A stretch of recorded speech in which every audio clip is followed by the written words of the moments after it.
And we live. Hello, everyone. Good evening. Hello. Hi, Welcome to Living everybody. Out Loud Welcome. podcast. All right. Well, I guess I'll do today's introduction. Today we are doing love languages for our Living Out Loud podcast. So I don't know if anybody ended up taking the quiz that we put in with the invite. So you can figure out what your love language is, the 5 different love languages. I guess I can start off by saying I was a little shocked by mine. The 5 love languages is receiving gifts, words of affirmation, physical touch, acts of service, and quality time. My number 1 was receiving gifts, and my number 2 was words of affirmation. So, receiving gifts, I think that was kind of like, okay, I kind of get that. But the words of affirmation, that was a shocker to me because I thought physical touch would be my second one. So that was kind of interesting to me.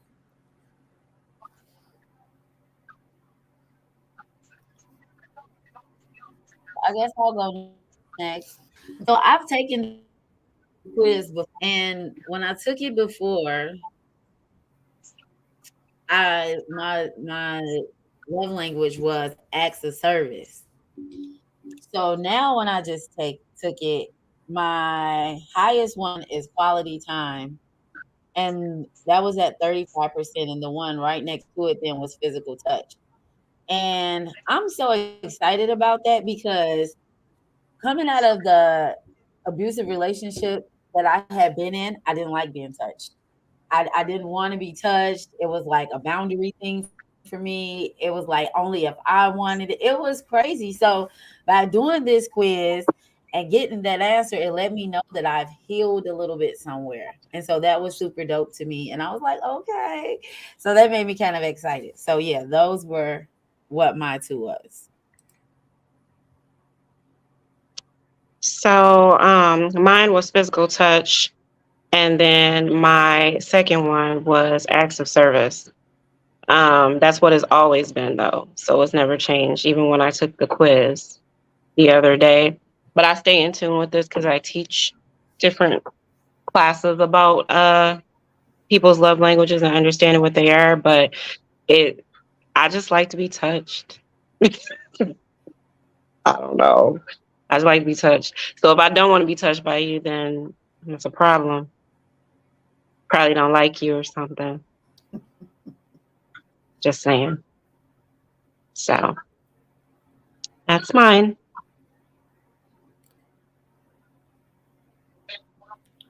Anybody want to go next? I'll go ahead and I'll go next. My love language is physical touch. My second is acts of service.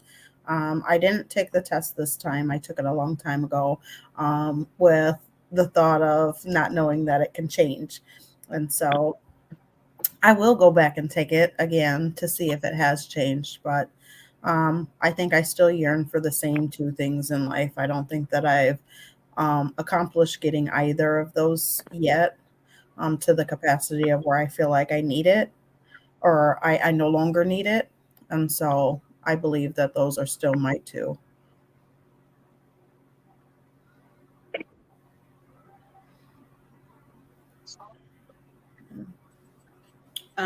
So on mine changed a little bit from the last time I did it. I used physical touch as the number one. And then after that, it used to be words of affirmation. But now, physical touch was actually third place. Words of affirmation were first, and then acts of service was second for me. So I thought that was a little shift. Um, Maybe something in my healing process. I don't know, but that used to be number one.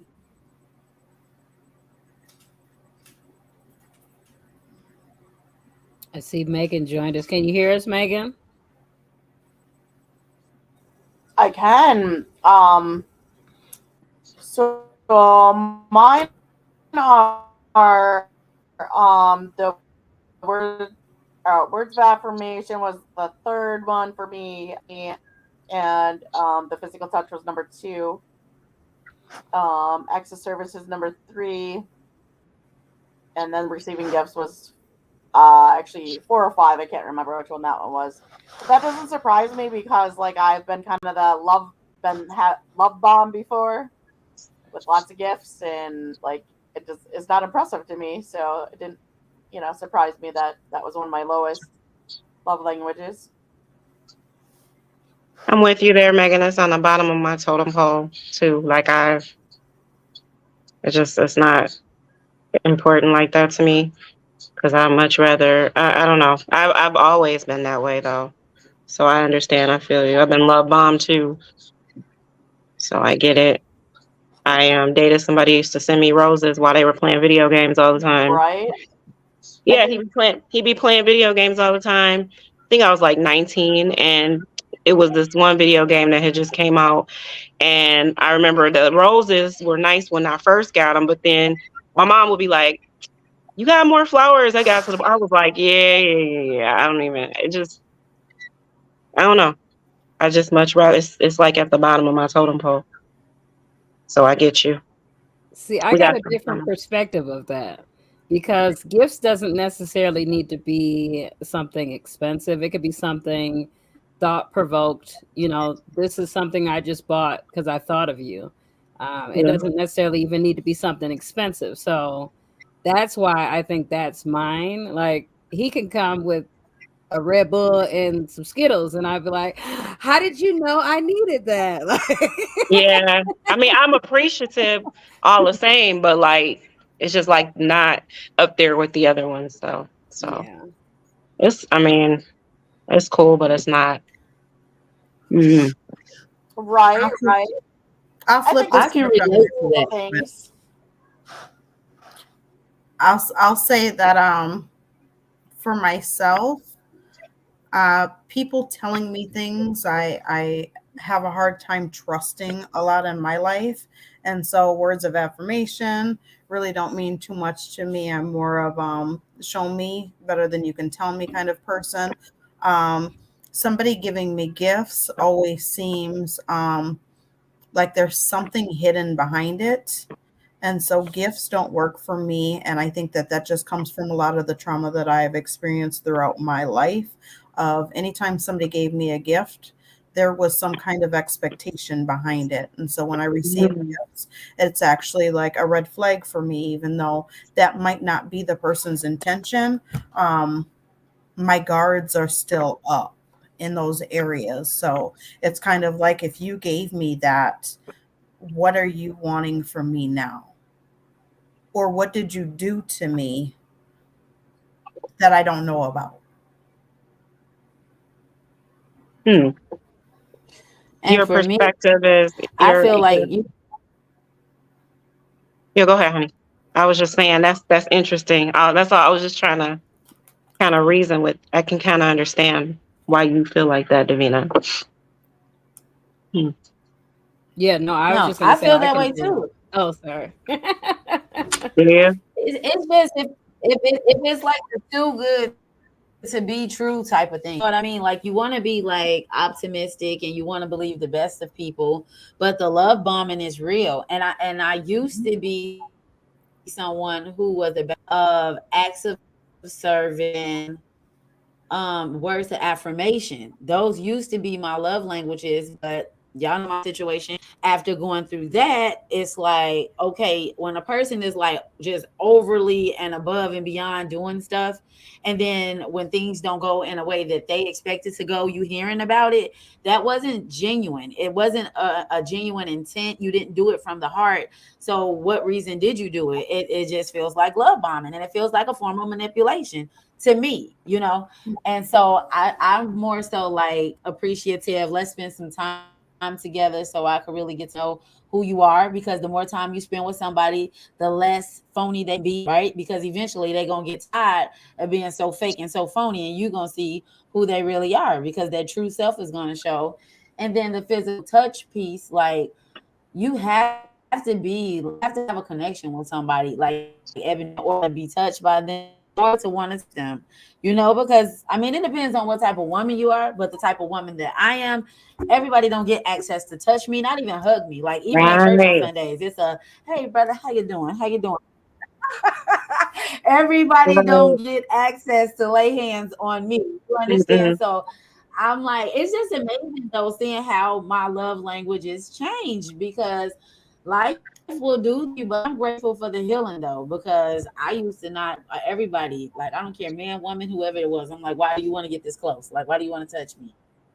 Are you getting off right now by hugging me? Like, what's to it? You know, honestly. Mm-hmm. But that's what trauma will do to you though. Well, everybody gets access to me. My family is rooted from down south, and so I was just raised that we don't shake hands, we hug. My entire family is like that. So if you go to shake their hand, they will grab you, pull you in, and hug you right off guard. Um, Interesting. that I means mean, a I'm lot good to with me that as well. now. I'm good with that now, but before, no, you know, when you've been in a relationship where there's been sexual abuse, No, Oh, yeah, yeah, I don't know, yeah. you just don't feel right. Everybody putting their No, hands on that you, you just that don't, makes you know. that's trauma. that That is trauma. And Yeah, it's weird because I yeah. also have that kind of trauma. But for me to hug you, I can feel for some weird reason what all of your intentions are for Mm-hmm. me. Whether it was an ill Mm-hmm. manner, if that was a phony hug, if that was a genuine hug, um, if you're thinking something slick and sly, for me to hug you, I can read a lot by that. Even though, yes, I have a lot of trauma in that area as well. I was not only molested, but had been raped in my life as well. But for some weird reason, physical touch is still my number one. Like, I feel like that's the only way that I can truly know who you are as a person. mine too. Mine too. I have to it has to be from a desired place though. Like I said, you if I don't want to touch you or be Mm-hmm. close to you, there's a reason for that typically. But I like being close. Like I will go. This is no joke. I'll go jump in my bed and I will, my husband will be asleep, and I will wrap my full everything around his neck, and then my whole body is just like I'm hugging a tree. I have to be, I don't know, I have to be touched. And what's crazy about it is for him, like, he's always like, we'll be in public and he's always grabbing my hand or he'll be rubbing on the inside of my hand or holding so he's keen to that. So it works in that sense. And then my daughter don't like it. So that bothers me. Oop, I went away. My bad, y'all. Hold on, I'm coming back. Coming back. I don't know how I did that. But As you was talking. Carry on. I'll be back. I know. We can hear Carry you. on. Your face just We froze. can still hear you. We can still hear you. Oh, I want to chime in I hear about you the gift still. giving real quick. Y'all saying that it felt like manipulation and things like that. I can second that, but I would say it's more person specific. I will say in past relationships, I know that gifts came because of those reasons, because it's something wrong. He's trying to make up for something I don't know about.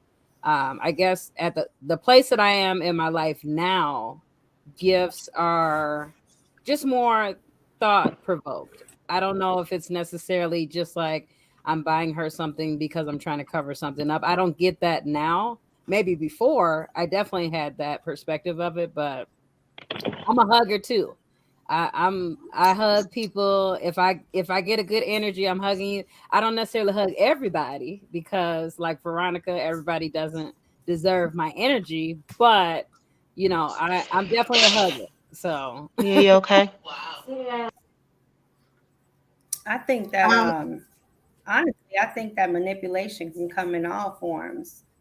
Gift giving, well, physical touch, words of affirmations.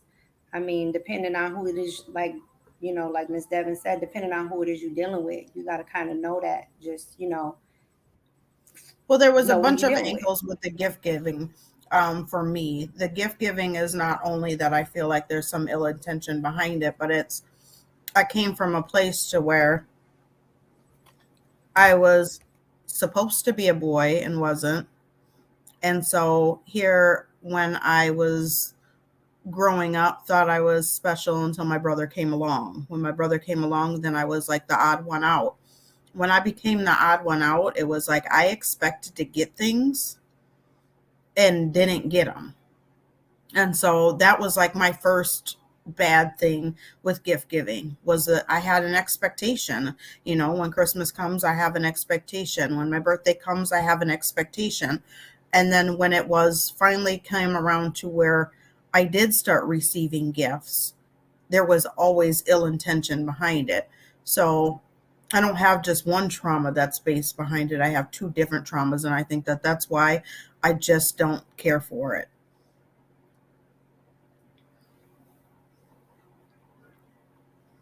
So would you say you are a gift giver? You just don't like receiving gifts? I am a gift giver. I am what my family tries to call a gatekeeper. I try to take care of everyone and do acts of service as well as give gifts. Sometimes I overextend that. But I, for the most part, do not like to receive gifts due to the fact of I don't know how to handle that and or take that. That's something that along the way in my journey, I just never kind of faced and or dealt with. So how do you handle it, Davina, if your boy, he just surprises you with a gift? You mean, like, how do you handle that situation? If you don't like this, would you reject it? Would you accept it? Explain to him that you don't want him doing it? How would you handle that?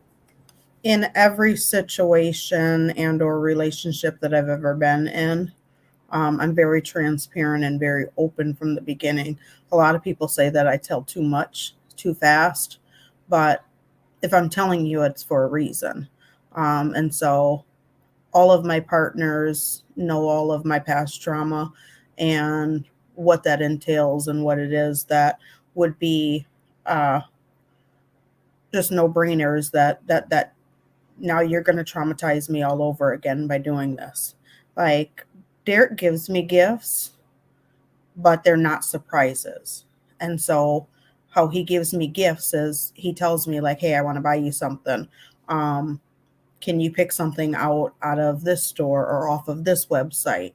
And or it's not a surprise when he gets it. He does give me a heads up that he wants to buy me something, and then he'll tell me why it is that he wants to buy it. A majority of the time, I really still don't within myself want to take it and or take it. I think the last thing that he bought me was a flower for my mom. It's a forever flower. It comes in a vase. He bought me two of them, one for home and one for my desk at work. And I told him the only reason that I would take it is because he bought it for me for my mom. But other than that, I really didn't care for it. Like, I don't get super excited. It's the opposite for me. It's like you just put like a down on my day. I would rather for you to show up for me, take me out, buy me something to eat, do something that I have a memory of versus buying me something that could traumatize me later on. Mm-hmm. Gotcha.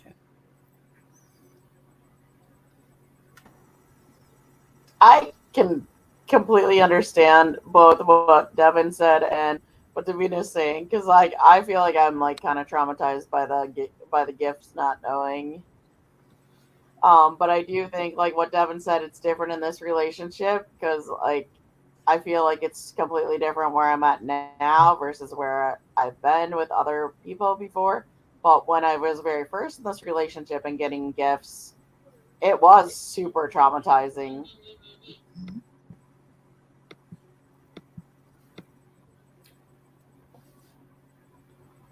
Sorry, I'm reading the comments. Have you guys been reading them? I'm sorry. No, we got lots of Sure. comments. You want to go through all of them? Yeah, Can you see all of them or just the one that's on the screen? I can see them all. Okay. Yeah, I can see them all. All right. So Miss Cheryl says, hello, ladies. My first is quality time, acts of service, affirmation, and touching. That's great to know. That's really great to know. Africa says, it's all for me. Quality time and physical touch is top. Miss Cheryl says, don't get me wrong, I love gifts, but gifting me is not asking me what I need or want. You should know, and you are right. It doesn't have to be expensive. I'm not materialistic. Studying and getting to know someone in depth. Right on. I agree with that. And if the man is not genuinely leading the way to God, I'm not following. There is a difference in relationships and situationships. Hello. We need to know the difference between the two. Yeah. Courtney says, hey, sisters. Hey, Courtney. Courtney. Africa agrees with Hey, Davina. Courtney. Hi, Dominique. Dominique, me too. I give. I'm not into getting. Miss Cheryl says, I'm a hugger, and you can tell when he opens his mouth. Listening to someone intensely helps keep ourselves safe from heartbreaks. I love giving gifts and receiving gifts. And then Africa said, for me, I gave gifts unconsciously, seeking validation. You so smart, young one. Needing that person to see my worth. So I don't give gifts anymore. I find other ways to actually, I'm assuming, show how love and appreciation that I know doesn't come from a selfish place. Very nice. Hi, Dominique. Oh, I said that already. Hi, sweetie.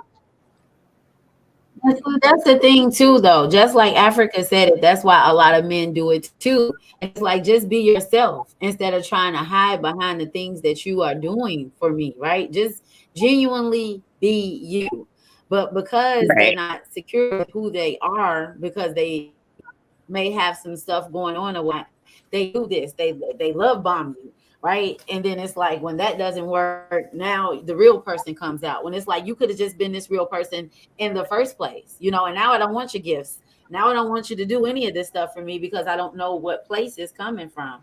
So it's so hard. But I will say that it's a blessing to be able to, like Africa said, to understand that she don't need that anymore, and find other ways to make people love and appreciate you, or just be yourself. Because if a person can't love and appreciate you just who you are, without the gifts, without the extra stuff, without you going out of your way, then that probably is not the person for you anyway. I shouldn't have to do all this extra stuff. You should be okay with just me being organic and being my authentic self. I shouldn't have to buy you or overly exert myself every time you call me. I gotta come running because you like spending quality time with me, but it's inconvenient for me. But I'm gonna do it anyway because this is what you want from me. Like, we need somebody that can accept us right where we are, and then that way we can love authentically. I want to share something with y'all real quick. Now, if I mess y'all, Did don't you be see mad. what Tina posted? She crazy. She said, Who did? I'm gonna be your sugar daddy, and him didn't have enough sugar.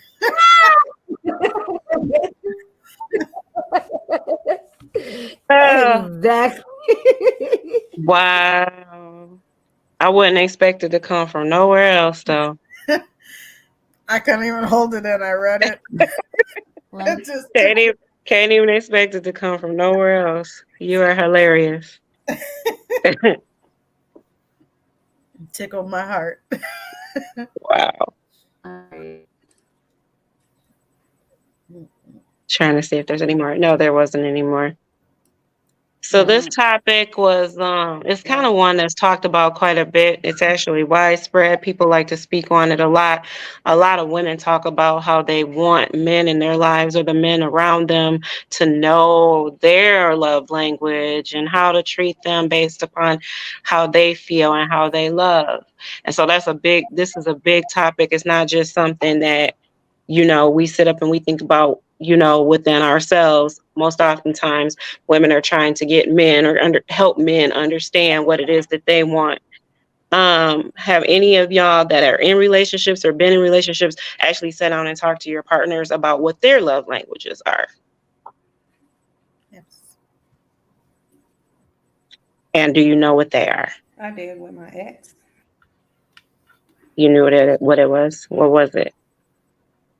Can y'all Was it We like had very yours? similar. Um, it was the same almost. The top three were the same.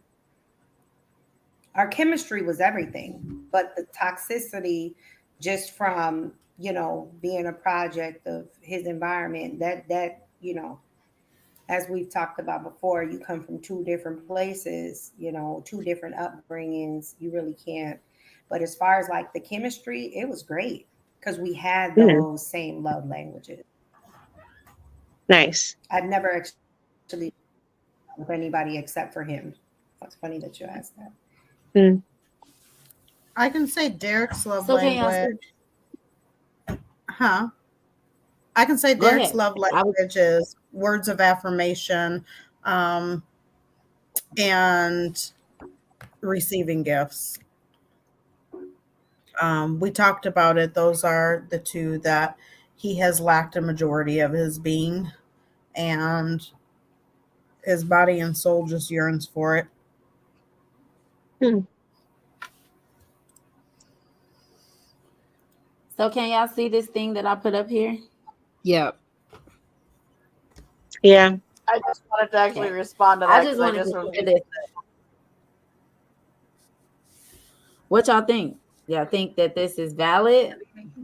That I do. I was just you going to did. You respond just that I felt you like it literally was valid for what I just said about said quality time. yeah. Go ahead. Sometimes I agree with that. Sometimes it is what you lacked, and that's that validation. Although Africa put it the other way around. But sometimes you seek that validation from the person that you're dealing with, through different areas, that you may not have gotten as a child. For example, my ex, his mom was just cold. She was cold. She never hugged him. She never told him she loved him. Nothing. Literally. Called him, very, very, very vulgar things. So his number one at the time was physical touch because he never experienced that as a child. His mother never gave him no affection. So, I could definitely see that it has to stem from somewhere. Mm-hmm. Yep. It could also be the reverse. So you got a lot of it as a child and then you want it to continue into your adulthood as well. Exactly. That's what I was going to chime in and say, because Hmm. it wasn't that I didn't feel thought of or noticed or receive meaningful gifts. I think it was my dad gave me too many gifts. Same with my mom. Same with my mom. Yep. And I just felt like that's the way people show love. I mean, theoretically, I know that's not the way you show love, but that was the way that my dad showed love, was through Yep. gifts. Same with my mom. Yep. So yeah. I understand that from that. And maybe that's why it doesn't sit so high on my totem pole though. Cause like, I don't know. Like I said, I've always known it.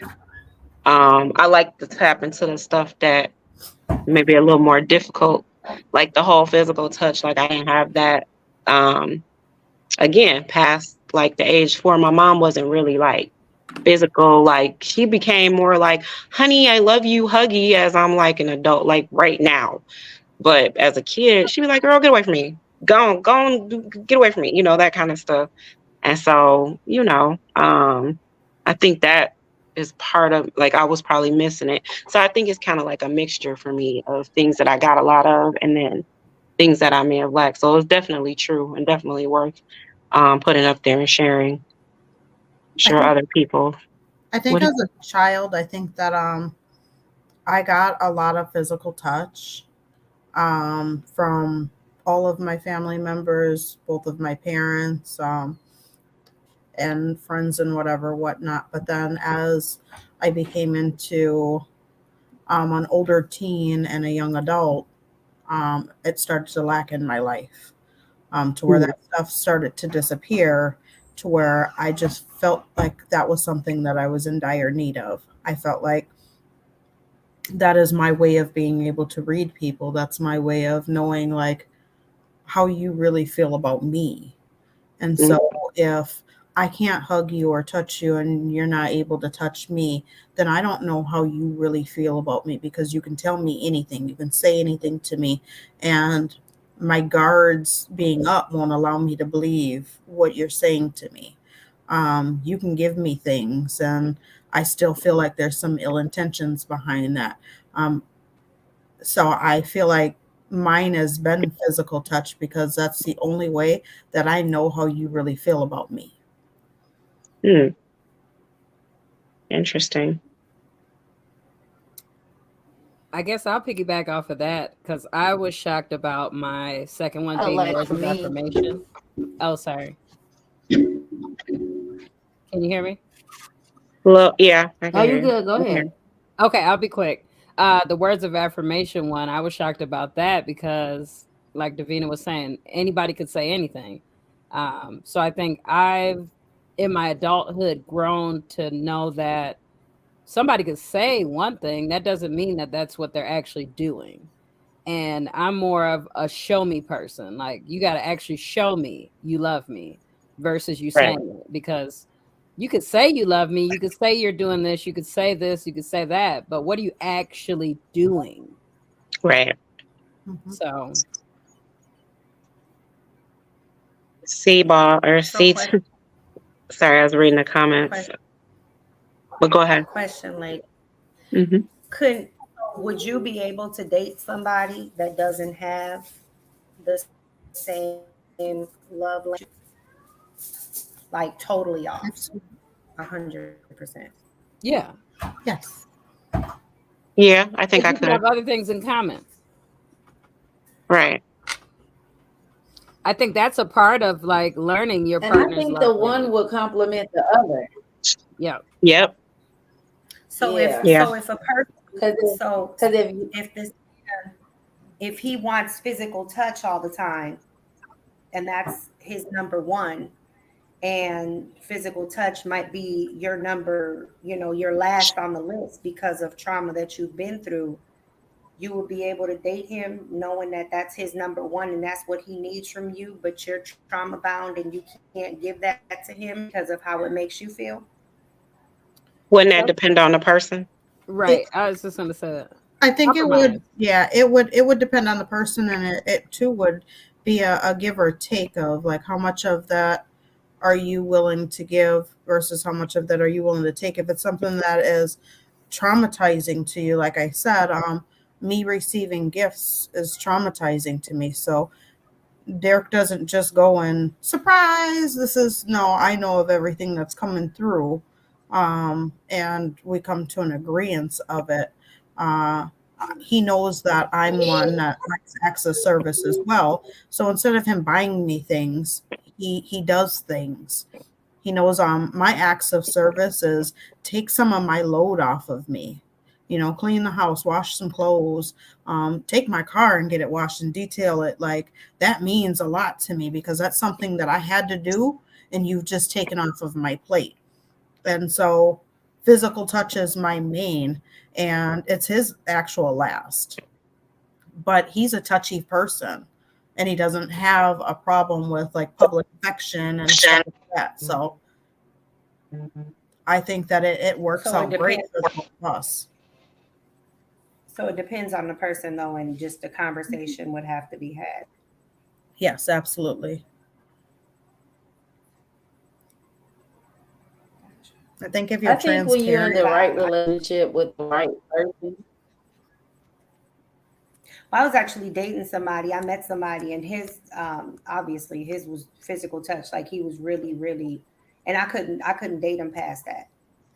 It wasn't even a conversation for me. I was like, I can't do this. Like you're doing too much, you know. And I it think was that's even a like a conversation comfortable that we thing. had. Yeah, Yeah. it was just too much. And I was like, yeah, I can't. You know what I mean? Like, and I cut it off. I was like, I don't. And he was a nice guy. For me, it would just put me in a different space. You know. I Yeah. He think was for you kind of to, too overly zealous with it. and two, I Because it's think that one.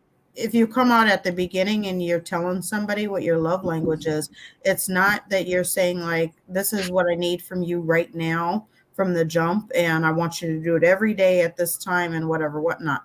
Like, this is just my love language. I don't put any expectation on it, but this is how I know that you and I probably could grow a little bit more, is if you understood it, you paid attention to it, and you were able to feed into it.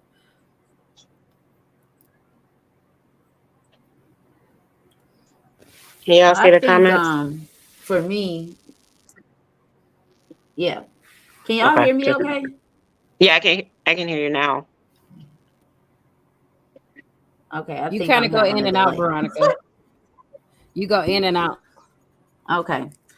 Well, it's weird. I don't know. Well, I'm gonna let y'all go and I'm gonna see what's happening. We can hear you now, so go now.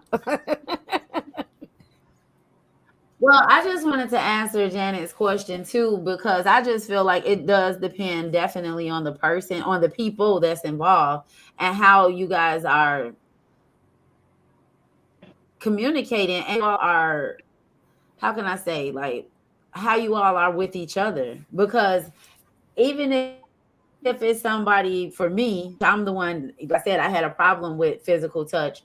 But if you're loving me in a way that makes me feel safe and makes me feel heard and makes me feel loved, then I feel like to reciprocate what, because you're safe and you're making me want to do. I think that's about, like, when you're dating, if it is, if somebody's making you feel hurt, even if it's not something that is your first thing to do, but because you care, person is making you feel so good, you have no problem with doing it. But if it's somebody like Devin was saying, that's overzealous, that's just like thirsty and always, then it's like, hold up, like, I'm telling you this is a problem for me and your approach is really turning me off. This not gonna work. But if it's somebody who's like patient with you, taking a time with you and really showing you, like, I hear what you're saying, if this is too much, let me know. Like, I mean, to me personally, for my own self, that would make me want to person, because, man, you're not really applying no pressure, you giving me my space.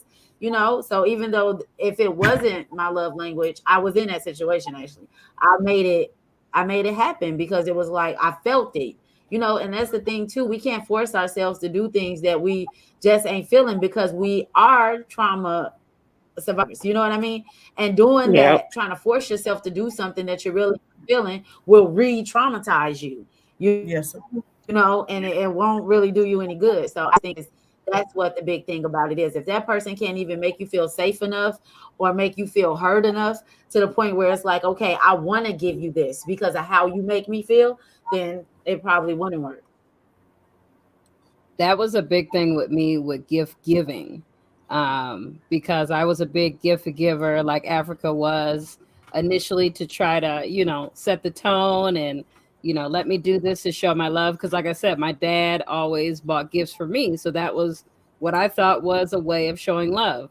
And it was taken advantage of. So it took me years to get back used to actually buying things without feeling like I'm like some trick off, female. And then, by me being a bigger girl, it's like, is this dude only with me because he thinks I'm going to spend money on him because I'm a big, you know what I mean? Like, it's all the things that come with it. So it was like always a big thing for me to be like, I'm not buying you nothing. Like, but now, I mean, I'm more in a comfortable spot where it's like I don't even think about it. It took me a while to get to that point, though. Honestly, I'll be really honest about that. Like, I was big on, like, let me get my gifts, but I'll think about what I'm gonna get for you. And it did cause some conflicts in the beginning of our relationship, so I had to learn that. I am a big gift giver, but I also drug along some baggage from my last relationship. Ty used to always buy me things, and then he would take them back whenever we got into an argument. So I found myself buying Derek things, and when we get into arguments, be like, "Come Oh on." no, Andy! Oh no, don't do that. Don't do that. But my defense on that is I'm older and I make a lot more money, so these gifts aren't just a couple $100. No, come bring it back. So She like, hold on. I'm still in that refund stage. Okay, it ain't been 30 days, brother. So I told him, I feel it. I feel it. I told him this is yours as long as we are together. When we are not together, you will be giving this back. Giving it back. So you what's that, Indian giving? The stakes are higher now. So she like anything over $4.99 is coming. Davina, that sounds like financial abuse. What you saying, Davina? It's not my proudest moment. That's what you not about to do. not my proudest moment. No, see, when I told him I wanted it back, he tried to tell me I wasn't taking it. Like, I'm finna get that back. I'm gonna get it back now just because you told me I wasn't gonna get it back. My husband's is words of affirmation.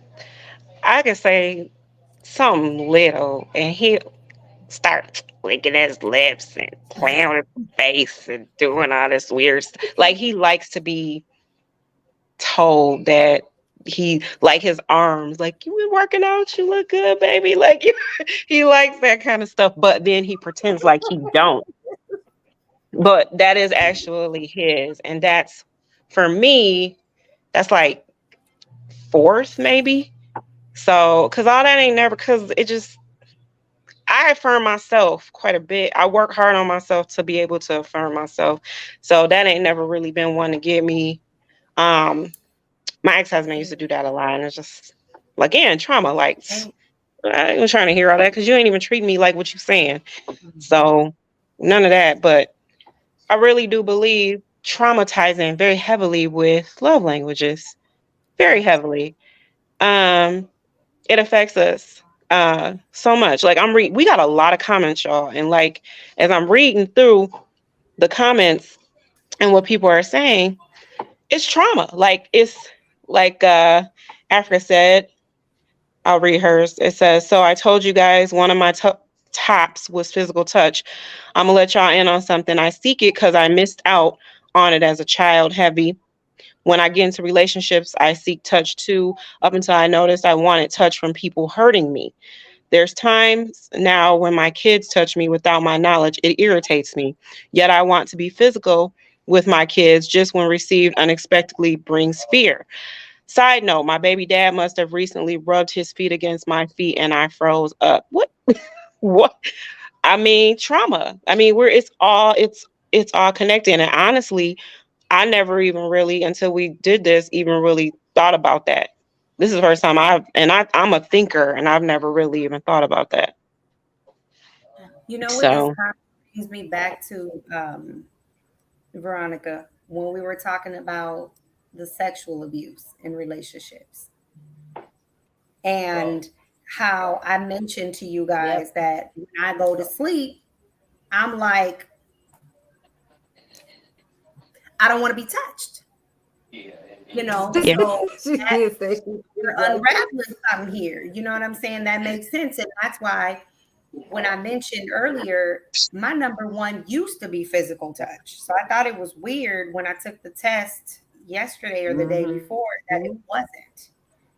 Because, you know, but then I realized that, you know, that abuse took place in the recent past. Right. It took place in the recent past after I took the test the first time. So yeah, that makes perfect sense. Wow. I think it's all linked with traumas and lack of.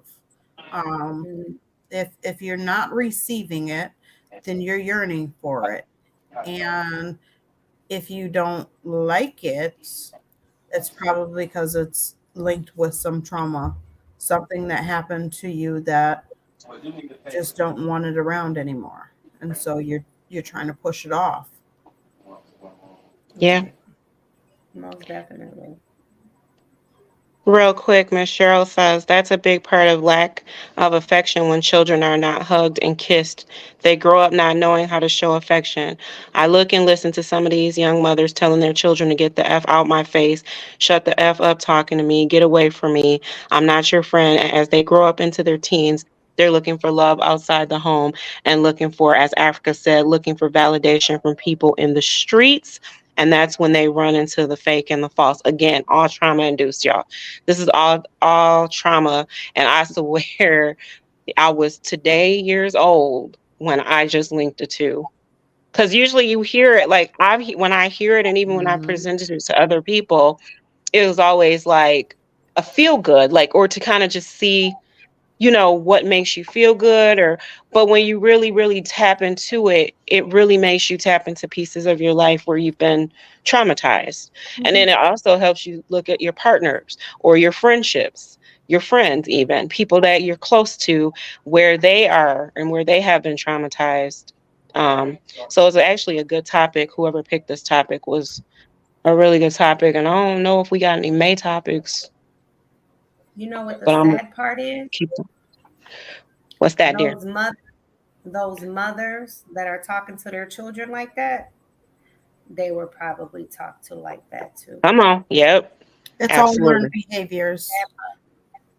It's a revolving door. And until people can really just sit down and just pick apart their pieces and figure out Break those and get chains. therapy and seek help, it's going to be an ongoing. It's going to be an ongoing. And that mother's going to do it to their kids, and that mother's going to do it to their kids. Because, man, when you experience the love that you experience when you have a child, I really don't think that it's ever really deliberate if you do talk to your child like that. And if it is, I want to think that you're not in the right state of mind.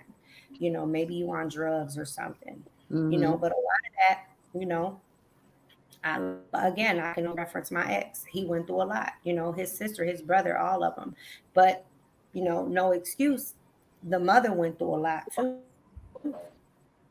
A whole lot. Black sheep in the family. She had polio at the age of 3. So she's been disabled all her life, flew through a windshield at the age of 16. Like, she's been bitter and didn't have, the love that, most kids have. And here it is. She, put it on to her kids. So it's sad. It's really sad until you can really identify, what's going on and what happened to you. It's going to be an ongoing cycle. I agree. I made a vow that I would not be the mother that my mother was to me. Literally. I was like, I don't care if I got to read a book to figure it out. I will never do my kids like my mama did me. And I stood on that. And I'm not perfect, but yeah, I do not. I can say for the most part, my trauma didn't only come from my mother. It came from a lot of different players in my life. And I thought that I would be able to break that cycle and not be like that if I ever had kids. But unfortunately, when I had my 3 daughters, yes, I was that mother that was cussing at them and spanking them and thinking that I'm teaching them how to do better and do right. It wasn't until I actually grew up that I understood that all of that is traumatizing and that I'm scarring my children and I'm not helping my children grow healthy. My son now, on the other hand, he'll tell you, I don't think that I've ever spanked him, and I don't cuss at him and yell at him. We sit down, we have conversations. His whoopings are me telling him that I am very disappointed in you. He will cry for days until I tell him, like, I forgive you. But we talk. I want to know, like, why did you do what you did? What was the underlying problem that you had, and how can we correct this, because this isn't how we're supposed to go about it in life. I make sure that I give him hugs and I spend quality time with him. I buy him things and I do all of what it is that I think that I'm supposed to be doing in life. But I think for the most part, yeah, my daughters missed out on some of that. I did hug them. I did hold them. I did tell them that I love them all the time. I think that they know for the most part that I love them and I care for them. But when they were doing things that I felt like you're not supposed to be doing, I felt like a whooping was the appropriate way to go. Why? Because I was whooped when I was a child. Everybody in my family got whoopings from everybody in my family. So I thought that that was the right way to go, on spanking my children. And yes, when I used to get mad, I didn't know how to handle my anger and my temper. And so I did cuss and yell at them all of the time. They're all three adults now. We're able to have conversations, and I'm able to look back and know where it is that I went wrong. Um, and I tell them that, just with the tools that I had at the time, that's what I was working with. And I'm sorry that I wasn't the best mom that you could have, but I was the best version of me at that time. Yeah, I could second that. I will say, Mm-hmm. me being a mom now at 37, about to be 38, is completely different from me being a mom at 19 and 21 and 23. I definitely didn't know what I was doing with two kids at the age of 21. So, a lot of things that I went through at that time, I was that mom. I can admit that. Would I do that now? I try not to. I'm not perfect, but I have teenagers now, and no, I should not speak to them in that way. But do certain kids react off of certain things at certain times? I will say yes. Is it appropriate to down talk your children? Absolutely not. But there's always a reaction to certain actions. Mhm. No one is perfect. Not saying that's an excuse to Right. mistreat anyone, because nobody wants to be mistreated. Nobody wants to be talked down on. But am I guilty of doing that? Absolutely. I can honestly say that. Would I do Yeah. that with my son now that I know better? Absolutely not. That's because I know better now, and there's a difference. I didn't know better at the age of 21 when I had two kids, and then that was the way that they were upbringed, and, that's what they got used to. So once you're used to that, and then you try to talk to a child who is Different. used to you doing that, they look at you like you dumb. Like, what? You talking to me? Oh, okay. I guess I'm gonna go do it again. You know what I mean? So, and again, I'm not making excuses for actions, but it's different. And sorry, he don't feel when well. you're If when y'all you're hear, in the different transition, I can agree with that, Devin, because I think for the most part my two oldest understood what it was that I the message that I was trying to send, and they knew that it didn't come from an ill place. They knew that by the time I had my third daughter that I was growing and I was in that transition. And once I had my son, my two oldest said, like, what are you doing? Like, who are you? Like, had that been me, if I would have did that, this is what you would have done. Like, and I think that for the most part my third daughter did know that, like, okay, I'm changing, I'm growing, and I'm trying to do things in a different way, but it just didn't work. So she was like, oh, my mom's weak now, and so now I can test her. And so with her, I still could not handle things with her the same way that I handle it with my son. My son never witnessed that, so therefore all he witnesses me telling him is that I'm disappointed in you. But she witnessed the other hand, so it was like, oh, mom just got old now and she's too old to do anything. No, I'm not doing anything to you because I'm choosing to go about this in the right manner.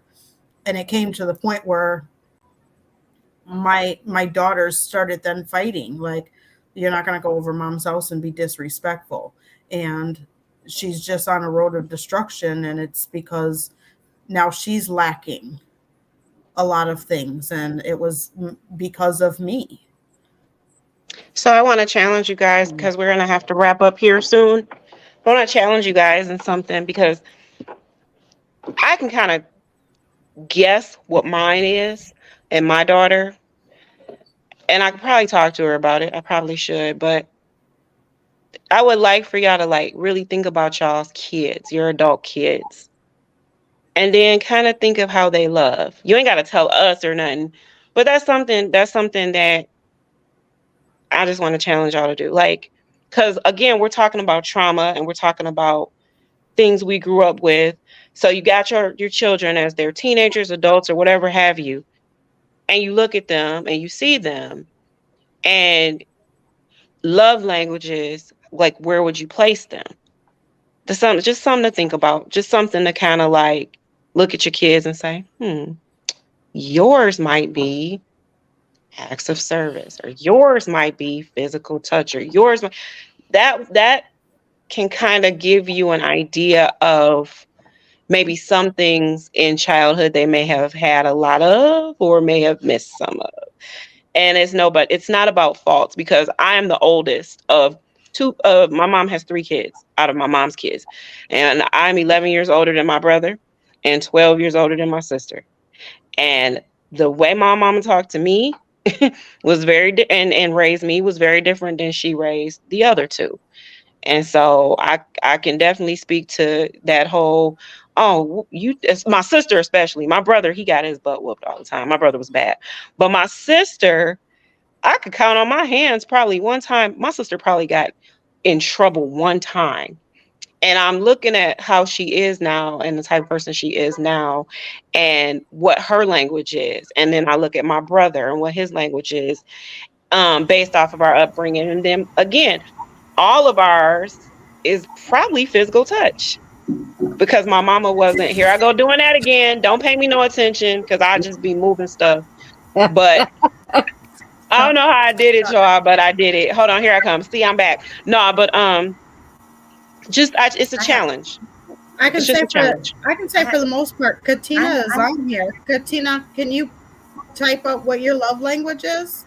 She got 4 minutes, because we got to be out of here at 8 o'clock. Right. We got. Let me say. I have a good answer. Go ahead, Devin, because I had something I wanted to say too. Well, I'll say mine at the end, because mine were going to be about the future podcast. So go ahead. So real quick, y'all. Mine too. So can y'all hear me? Yes. Okay. So real quick, not that. So for me, I actually picked up a book with I was having issues with my teenage son. It was a book that was basically geared towards understanding kids' brain activity and the years of their life and how they grow into themselves. So I know well enough to know that my oldest is very independent. She's always been very They say the first year of life, the very first year of life, you're basically the input that you're giving your child is what their brain is basically registering. From age 2 to 5, they're implementing that. They're trying to figure out, you know what I mean, how to use what you put into their brain. And then going forward past 5, your child is who they're going to be for the rest of their lives, period. Mm-hmm. So it was crazy because my daughter, she's very independent. Very independent. She left my house 17, never been back. I had her when I was 15. I didn't know how to be a mom. I didn't spend time with her. It was just her in her room, blues clues. That's all she did. My son, middle son, he loves hard. When I tell you he loves hard, he's like overly. He was a middle child. I didn't really give him any attention because he was a middle child. Felt like he needed to pull and tug on my third boy, and I'm gonna end it here. He was spoiled. Everything was give it to him, just give it to him, just give it to him, just give it to him. Right now, to this day, my son is so defiant. You can't tell him anything. He doesn't care who you are. You could be a teacher, principal, police officer. He's going to give you feedback. And I kid you not, I sit. So when you said that, Ebony, I was like, oh my gosh, because and exactly who they are is who they were literally between the age of 1 and 5. It's crazy. Like for real. And I had to read a book to find that out, because I was like, I don't understand why me and my son we just like this. And I'm like, I want to figure this out, because I love my kids. I want to have a better relationship with my child. I went to the extent of reading that book. I said, that makes sense. So yeah. I don't mean to cut nobody short. We got to wrap up here. I just wanted to quickly say we do have podcasts already for May. Not in any specific order, but we have Raising Children in Today's Society versus Back in the Day, Childhood Traumas, Addiction and Mental Health, Single Mothers, and Co-Parenting. So that's no specific order. We're going to switch it up a little bit, and we're going to have some good and some bad every other week, because I don't want everything to be heavy every single week for y'all ladies. But yes, we're trying to wrap up early so we can get on the prayer line at 8 o'clock. So if y'all have not joined us yet, tonight might be that night you want to join in, because we will be over on the Women Empowered exclamation point group, and we'll be doing the prayer line at 8 o'clock. 8 o'clock. All right, y'all, let's wrap it up. We love you guys. Thank you for joining in. Oh, Veronica, did you have something you wanted to say? You got 30 seconds, Veronica.